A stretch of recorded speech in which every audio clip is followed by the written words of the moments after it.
اور اس میں ہمیں سب سے یعنی کہ روس جانے سے امریکہ کے خلاف تو نہیں تھا، ہماری بائیلیٹرل وزٹ تھی، اس میں کوئی امریکہ کی طرف تو ہم نے کوئی اشارہ نہیں دیا ہے. تو یہ بائیلیٹرلی دیکھنی چاہیے کہ یہ وزٹ بائیلیٹرل کانٹیکس میں تھی. بائیلیٹرل ہماری ریلیشن شپ بہت اہم ہے روس کے ساتھ، اور زیادہ اس میں اضافہ ہو سکتا ہے. تو یہ پری شیڈول وزٹ تھی، اور ہم نے اگر نہیں جاتے تو اس کا بہت خراب نتیجہ نکلتا. اچھا ایمبیسڈر صاحب، میں چاہتا ہوں میرے ساتھ ہی رہیں، لیکن ایک کوشچن کوئکلی پوچھ لوں اس سے پہلے کہ میں باقی کسی گیسٹ کو انوالو کروں، کہ چونکہ آپ امریکہ میں ہیں، نہ صرف آپ امریکہ میں ہیں، آپ نیو یارک میں ہیں، آپ یونائٹڈ نیشن کی کمیونٹی کے اندر ہیں، رد عمل کیا ہے پاکستان کے پرائم منسٹر کے ٹرپ پہ اور رشیا کے خلاف اور یہ جو ساری سینکشنز کی بات ہو رہی ہے، یہ کیا ہے، رد عمل کیا ہے اس پہ؟ جی دیکھیں، یہاں اس پہ توجہ نہیں ہے. اچھا، یہاں توجہ ہے کہ جو جس طرح سے جو واقع ہو رہے ہیں، جو ملٹری آپریشن ہو رہا ہے، اس پہ سب توجہ وہاں ہے کہ ابھی کیا کر سکتا ہے اقوام متحدہ، کیا کر سکتا ہے سیکرٹری جنرل، کیا کر سکتا ہے. کافی یعنی کہ فیلنگ بہت یہاں ہے کہ جی ہم کچھ کس طرح سے ہم روک سکتے ہیں یہ ملٹری آپریشن کو، اس پہ سب توجہ ہے. ہم نہیں سمجھتے ہیں کہ صرف ہماری بائیلیٹرل وزٹ پہ توجہ دی جا رہی ہے، پوری دنیا کی توجہ کہاں اور ہے. بالکل صحیح، بہت ریئلسٹک اپریزل ہے. مسٹر صاحب، میں آپ سے ریکویسٹ کروں گا میرے ساتھ رہیے اس پروگرام کے اس پارٹ کے آخر تک، کم از کم میں ذرا چلتا ہوں ایسٹرن یوکرین میں، جہاں علی مصطفیٰ پاکستانی اوریجن ہیں، رپورٹر ہیں، بہت کیپیبل اس وقت ایسٹرن وہاں پہ موجود ہیں، Turkish radio and television کے ساتھ کام کرتے ہیں، اس کے رپورٹر کے طور پہ وہاں موجود ہیں. پرائم منسٹر پاکستان جناب عمران خان کا علی مصطفیٰ انٹرویو کر چکے ہیں. ہمارے ساتھ بڑی دوستی بھی رہی ہے علی مصطفیٰ کی، ایک زمانے میں پاکستان میں ہوتے تھے. علی مصطفیٰ، میں آپ سے یہ سمجھنا چاہتا ہوں، because you are on the ground, آپ ایسٹرن یوکرین میں ہیں. رشین آف کورس رشیا کی ملٹری مائٹ اور کیپیبلٹی کا تو شاید یوکرینینز مقابلہ نہ کر سکیں، لیکن رشین ملٹری کی انٹینشنز لگتی کیا ہے؟ کیا وہ صرف ڈونباس کے ریجن کو سیکیور کرنا چاہ رہے ہیں، وہ پورے یوکرین پہ قبضہ کرنا چاہ رہے ہیں؟ کیونکہ مغربی ذرائع کو سنے تو ایسا لگتا ہے کہ یوکرین پہ قبضہ کرنا چاہ رہے ہیں، کرنا کیا چاہ رہے ہیں؟ بہت بہت شکریہ موہت صاحب آپ کا مجھے اپنے پروگرام میں بلانے کا. میں اس وقت ہوں زپوروژسکی، ایک شہر ہے، تقریباً 10 لاکھ اس کی آبادی ہے شہر کی، اور یہ 9-10 گھنٹے کی ڈرائیو ہے کیف سے، یعنی کیف کیپٹل ہے سینٹر میں، اس سے تقریباً 10 گھنٹے دور یہ شہر ہے، اور یہ ایسٹرن یوکرین میں پایا جاتا ہے. تقریباً 3.5 گھنٹے ماریوپول سے، جہاں پہ رشین اوفینسو فی الحال جاری ہے. آپ کا سوال بہت اچھا ہے، اور اگر آپ پریزیڈنٹ پوتن کے، صدر پوتن کے اسٹیٹڈ آبجیکٹیوز کو دیکھیں، وہ کہتے ہیں کہ جی ہمیں پورے جو یہ ایریاز ہیں دونیٹسک اور لوہانسک، وہ ان اٹس انٹائرٹی چاہیے، کیونکہ the Russians have recognized both of these breakaway regions as sovereign states. لیکن جو رشین حملے ہیں وہ ان 2 علاقوں تک محدود نہیں ہیں. وہ حملے ہم دیکھ رہے ہیں اوڈیسا میں، وہ حملے ہم دیکھ رہے ہیں کیف میں اور علاقوں میں. تو اس سے ایک بات واضح ہوتی ہے کہ رشیا یہ سمجھتا ہے کہ اگر ان 2 ایریاز کو اس نے ڈیفینڈ کرنا ہے یا بریک اوے کرنا ہے، اور تو اس کو اوفینس پہ جانا ہوگا. وہ یہ چاہ رہا ہے کہ یوکرینین ملٹری کیپیسٹی اتنی نہ ہو کہ جب وہ ان 2 ایریاز کے اوپر دونیٹسک اور لوہانس، جو 70% اس حملے سے پہلے یوکرینینز کے ہاتھ میں تھے، ان کے اوپر پورا قبضہ کرنے کے لیے اس کو یوکرینین ملٹری کیپیسٹی اور جگہوں پہ یوکرین، سینٹرل یوکرین اور ویسٹرن یوکرین میں کم کرنی ہوگی. تو اسی لیے یہ اوفینسو ہم دیکھ رہے ہیں پھیل رہا ہے، اور شاید یہ اس تک نہ رکے. شاید رشیا کے ابھی فی الحال ہی خبر آئی ہے کہ چرنوبل جو ایریا تھا جہاں پہ نیوکلیئر فیسلٹی تھی 80s کے اندر، ایک بہت بڑا وہاں پہ حادثہ بھی ہوا سوویت یونین کے اندر، وہاں پہ لڑائی جاری ہے بٹوین یوکرینین فورسز اور رشین فورسز. تو وہ سب جگہوں سے حملہ کر رہے ہیں، اور صرف 15 کلومیٹر ہیں وہ کیف سے دور، یعنی کیف جو کیپٹل ہے یوکرین کا، اس سے دور.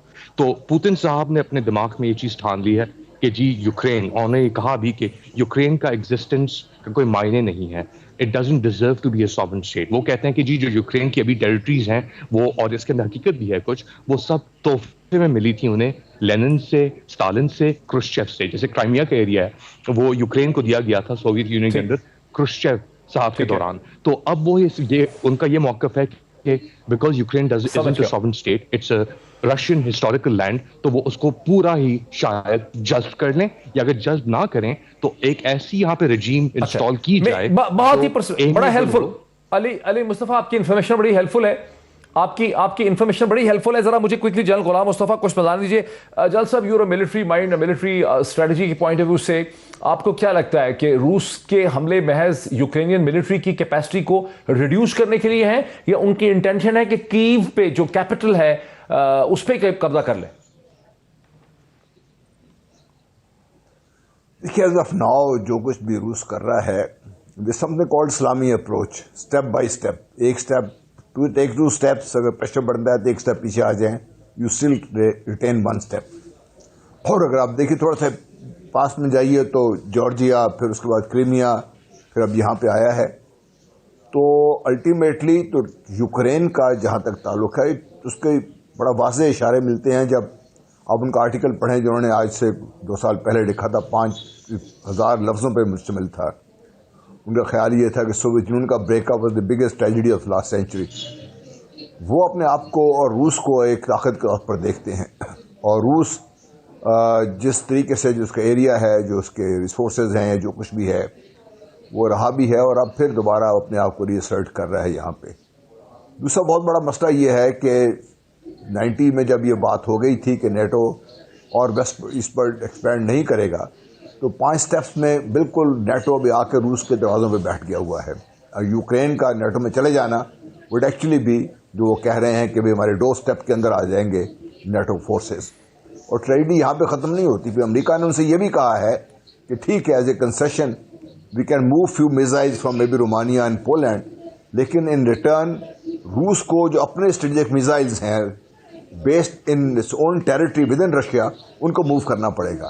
اس قسم کی ڈیمانڈ جب ویسٹ لینا پڑ جائے، اور ویسٹ کی جو ٹوٹلی لاجیکل اپروچ ہے اس کو دیکھ کے، تو پھر پوٹن صاحب کا یہ بات سمجھ آتی ہے.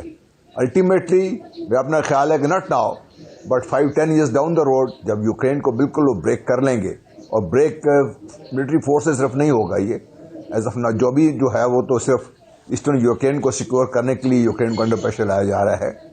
Ultimately Ukraine will have to give itself up. ٹھیک ہے، کیونکہ یہاں پہ رکیں گے نہیں پوٹن صاحب، اور نہ ہی رشیا رکے گا یہاں پہ. اچھا، ذرا یہیں رکیں. ایمبیسڈر ضمیر اکرم صاحب، آپ نے سرو کیا ہے رشیا کے اندر، آپ اس کی تاریخ سے واقف ہیں، اور یوکرین اور رشیا کی جو انٹرٹوائنڈ تاریخ ہے اس سے بھی آپ واقف ہیں. آپ کو لگتا ہے کہ رشیا یوکرین کو ہی سرے سے ختم کرنا چاہ رہا ہے ایز اے کنٹری، اس کو ایبزارب کرنا چاہ رہا ہے، یا وہ اپنے اور یوکرین کے درمیان میں ایک بفر کریٹ کرنا چاہ رہا ہے ڈونباس کے ایریا کو؟ جو حملے اس وقت ہو رہے ہیں وہ در حقیقت یوکرینین ملٹری کی کیپیبلٹیز کو ریڈیوس کرنے کے لیے ہو رہے ہیں.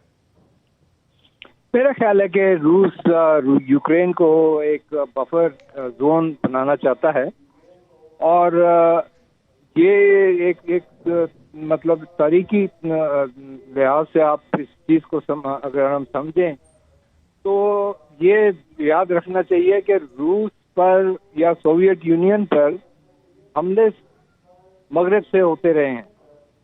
آپ نیپولین کا انویژن دیکھ لیں، آپ ہٹلر کا انویژن دیکھ لیں، اور بھی کئی ویسٹرن سائڈ سے روس کے اوپر حملے ہوتے رہے. اور سیکنڈ ورلڈ وار میں، فرسٹ ورلڈ وار میں بھی یہ کو سامنا کرنا پڑا اس مشکل حالات کا.